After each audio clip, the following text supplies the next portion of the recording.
When you hear the people that are outraged over the fact that Trump and the United States didn't sign this declaration that Russia are these evil invaders that came out of the EU, understand that what's really going on here is they don't want the war to stop. Now, no doubt some of those people legitimately dislike Russia's war of aggression, and although I think there are provocations by the West that need to significantly be handled, the truth is I have no love for Russia or for Vladimir Putin. However, when it comes to getting a peace deal done with the top priority of saving Ukrainian lives, I don't think that virtue signaling and going after one of the sides that you're trying to sit down at the negotiating table by passing a resolution that does nothing other than calls them evil is a good step in accomplishing that. No, all this virtue signal would have done was seek to isolate Russia even further, which would have made it more likely that there wouldn't be a peace deal that would be reached.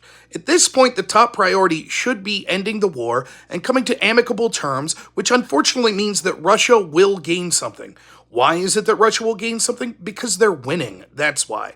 The United States has adopted this posture where they decided that they're going to not go all in on preventing Russia by sending everything possible, including troops on the ground, by the way, things I would have been against, but at least that would have been a claim to stop Russia in its tracks.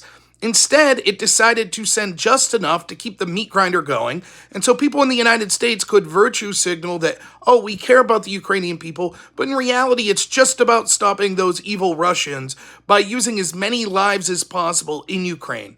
And once their country is depleted, once the lives of young men in that country are over, then what would happen? Well, it would always be that the United States foreign policy would have moved on to the next area, just like we see in places like Afghanistan. The most humane thing to do is try to end the war now through peaceful negotiations, and although that means Russia will get some of the things that they want, try to have it done on terms that benefit Ukraine as much as possible.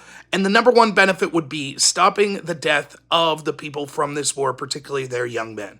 The people that are screaming that, no, we must just call Putin Sauron and say that the Russians are all orcs, have no fundamental understanding, or rather, they're more concerned about virtue signaling than actually saving the lives of Ukrainians that they claim to care so deeply about.